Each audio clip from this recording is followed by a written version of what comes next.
তাদের প্রথম দেখা হয়েছিল একটি বৃষ্টি ভেজা সন্ধ্যায়। ছেলেটির নাম ছিল আরিয়ান আর মেয়েটির নাম ছিল তাসনিম। আরিয়ান চুপচাপ গভীর দৃষ্টির একজন মানুষ। তাসনিম বলতো, তোমার চোখে যেন কিছু একটা লুকোনো আছে যেটা আমি বুঝতে পারি না। আরিয়ান হেসে বলতো, সবাই সব বুঝলে মানুষ কি আর মানুষ থাকতো?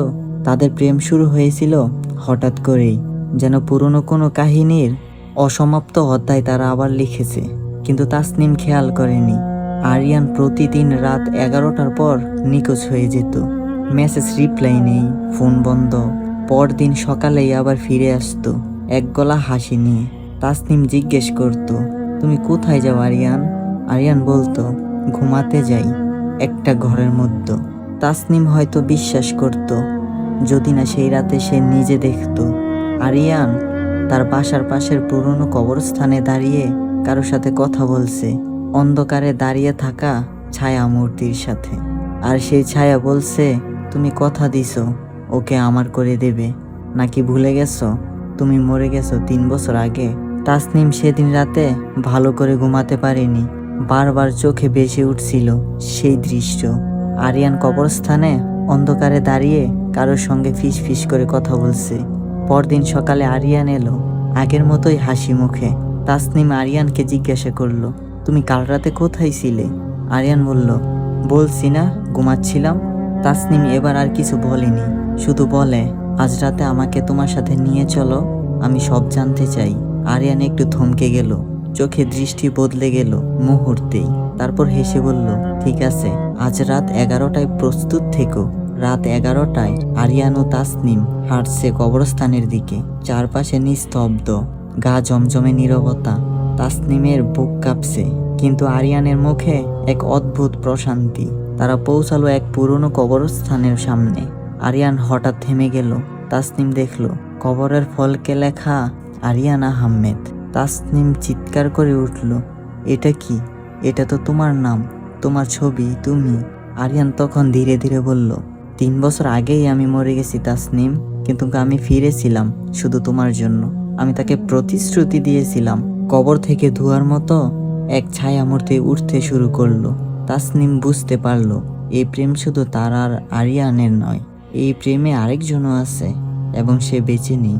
তাসনিম কাঁপছে, চোখের সামনে দাঁড়িয়ে থাকা মানুষটা যাকে সে এতদিন ভালোবেসেছে, ছুঁয়েছে, অনুভব করেছে, সে আসলে মৃত। আরিয়ান শান্ত গলায় বলল, তুমি জানো, ভালোবাসা যখন অসমাপ্ত থাকে তখন আত্মা শান্তি পায় না। আমি ফিরেছিলাম কারণ আমার মৃত্যুর আগে তোমাকে বলা শেষ হয়নি, তোমাকে আমি ভালোবাসি। তাসনিম ফেল ফেল করে তাকিয়েছিল, কিছু বলতে পারছিল না। আর হঠাৎই কবরের ছায়াটা স্পষ্ট হয়ে উঠল। সে ছিল একটা নারী মূর্তি, চোখ নেই, মুখে শুধু একটা কুৎসিত হেসে থাকা।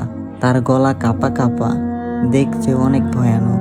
তুমি আমাকে বলেছিলে সে আমার হবে, তার প্রাণ আমার হবে। এখন সময় হয়েছে। আরিয়ান ধীরে ধীরে তাসনিমের দিকে তাকালো। আমি তাকে কথা দিয়েছিলাম তাসনিম, যদি সে আমাকে তোমার কাছে ফিরিয়ে দেয় তবে আমি তাকে তোমাকে দেব।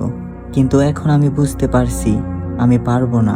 ছায়া মূর্তিটা হঠাৎ চিৎকার করে উঠল, তাহলে নিজের অস্তিত্ব মুছে ফেলো, না হলে আমি তাকে নিয়ে যাব। তাসনিম পিছিয়ে যাচ্ছিল। কবরের চারপাশে বাতাস ঘূর্ণিঝড় হয়ে উঠেছে, গাছে ডালপালা কাঁপছে। আরিয়ানের দেহ যেন ধীরে ধীরে ছায়ার পরিণত হচ্ছে।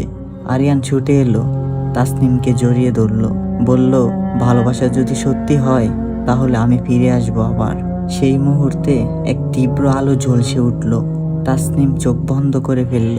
যখন সে চোখ খুলল, চারপাশে কেউ নেই, শুধু কবরটার সামনে পড়ে আছে আরিয়ানের একটা চিরকুট। ভালোবাসা যদি মৃত্যুকে জয় করে তাহলে আমি আবার আসব, অপেক্ষা করো। তাসনিম দিনের পর দিন কবরটার সামনে বসে থাকতো। চিরকুটটা সে বুকের ভিতর লুকিয়ে রেখেছে। ভালোবাসা যদি মৃত্যুকেও জয় করে তাহলে আমি আবার আসব। এই লাইনটাই তার জীবনের ধ্বনি হয়ে গেছে। কিন্তু সমস্যা শুরু হলো তৃতীয় রাতে। রাতে ঘুমানোর সময় জানালার কাছে আঙ্গুলের ছাপ। ঘড়ির কাঁটা 11টা বাজতেই দরজার নিচ দিয়ে ছায়া সরে যায়। আর এক রাতে সে শুনল দরজার ওপাশ থেকে ফিস ফিস করে কেউ বলছে, আমি এসেছি তাসনিম। তাসনিম প্রথমে ভাবলো সে হয়তো পাগল হয়ে যাচ্ছে, কিন্তু একদিন তার ফোনে একটা অজানা নাম্বার থেকে ছবি আসে। ছবিটার দেখা যাচ্ছে কবরস্থানের সামনে দাঁড়িয়ে আছে আরিয়ান, কিন্তু ছবিটার তারিখ দেখে সে হতবাক। ছবিটা আজকের। সে ছুটে গেল কবরস্থানে। আরিয়ান নেই, কিন্তু তার পায়ের ছাপ ভেজা মাটিতে স্পষ্ট। হঠাৎ পাশের গাছে ঝিঝি পোকার শব্দ থেমে গেল। তাসনিম পিছনে ঘুরতেই দেখে একটা ছায়া দাঁড়িয়ে আছে। ছায়ার মুখ নেই, শুধু ফকাশা 2 চোখের গর্ত। আর সেই ছায়া বলল, তোমার প্রেমিকের আত্মা মুক্ত নয়। তুমি যদি সত্যিই চাও তাকে ফিরে পেতে, তবে এক শর্ত আছে। তাসনিম থরথর কণ্ঠে জিজ্ঞেস করলো, কি শর্ত? ছায়া বলল, তোমার আত্মা তার সঙ্গে বদলাও, সে বাঁচবে, তুমি যাবে অনন্ত ঘুমে। তুমি রাজি? তাসনিম দাঁড়িয়ে ছায়ামূর্তির সামনে, তার চোখে জল, ঠোঁট কাঁপছে। আর তাসনিম বলছে, হ্যাঁ আমি রাজি। সে ফিসফিস করে বলল। ছায়া হাসল, নির্দয় সেই হাসি। তবে আগামী পূর্ণিমায় তোমার আত্মা আমি নিয়ে নেব, তার বদলে আরিয়ান ফিরবে। দিন গুনে তাসনিম। প্রতিদিন রাতে অদ্ভুত স্বপ্ন দেখতে থাকে সে। সেই স্বপ্নে আরিয়ান তাকে ডাকছে, আবার একবার, তুমি কি আমার জন্য সব ত্যাগ করবে? তার শরীরও ধীরে ধীরে বদল আসছে। আয়নায় নিজের প্রতিবিম্ব যেন অচেনা। তার পিঠে, বুকের উপরে এক অদ্ভুত ছায়ার দাগ। একটা চিহ্ন ফুটে উঠেছে, মানুষ না, আত্মার কোনো মুদ্রা যেন। পৃথিবী জুড়ে সেদিন ছিল এক ভয়ানক নীরব পূর্ণিমা। তাসনিম দাঁড়ালো ঠিক সেই কবরের সামনে। ছায়া আসলো, ধোঁয়ার মতো জড়িয়ে ধরল তাকে। আর হঠাৎ ছায়ার ভেতর থেকে বেরিয়ে এলো আরিয়ানের মুখ। সে কাঁদছে আর বলছে, তুমি পাগল হয়ে গেছো? এটা ছিল আমার পাপ, তুমি কেন ত্যাগ করবে? তাসনিম হাত বাড়ালো, মুখে একটি কথা, ভালোবাসা মানেই আত্মা ত্যাগ আরিয়ান। আমি বেঁচে থেকেও মৃত ছিলাম যদি তুমি না থাকো। ছায়া হঠাৎ গর্জে উঠল। আকাশ কালো হয়ে গেল, ঝড়, কাঁপন, হাহাকার। আর ঠিক তখনই তাসনিম মাটিতে লুটিয়ে পড়ল। আরিয়ান ধীরে ধীরে নিঃশ্বাস নিতে শুরু করলো। আরিয়ান ফিরে এসেছে, রক্ত মাংসের মানুষ হয়ে, কিন্তু তার হৃদয়ে এখনো তাসনিমের স্পর্শ বাকি। তাসনিমের দেহ পাওয়া গেল না, শুধু একটা চিরকুট কবরের পাশে। তোমার প্রতিশ্রুতি আমি ধরে রেখেছি, এখন তুমি বাঁচো। আরিয়ান বেঁচে আছে, কিন্তু শান্তিতে নয়। প্রতিদিন রাতে সে শুনে তাসনিমের গলা। ভালোবাসা কি কখনো শেষ হয়? তার আয়নায় মাঝে মধ্যে দেখা যায় তাসনিমের প্রতিচ্ছবি, এক হাতে তুলে ধরা সেই চিরকুট। আরিয়ান জানে এই জীবন তার, কিন্তু শান্তি তাসনিম রেখে গেছে ছায়ার দেশে। বহু বছর পর এক পুরনো বাড়ির চিলেকোঠায় এক বুড়ো লোক। আরিয়ান বসে লেখে শেষ চিঠি। আমি তাকে আবার দেখব। মৃত্যুর পরও যদি ভালোবাসা থাকে, তবে আমি ফিরে আসব সেই কবরস্থানে যেখানে সে আমাকে দিয়েছিল তার জীবন। ছায়ার মতো আমি এখন তার, আর সে আমার চিরন্তন।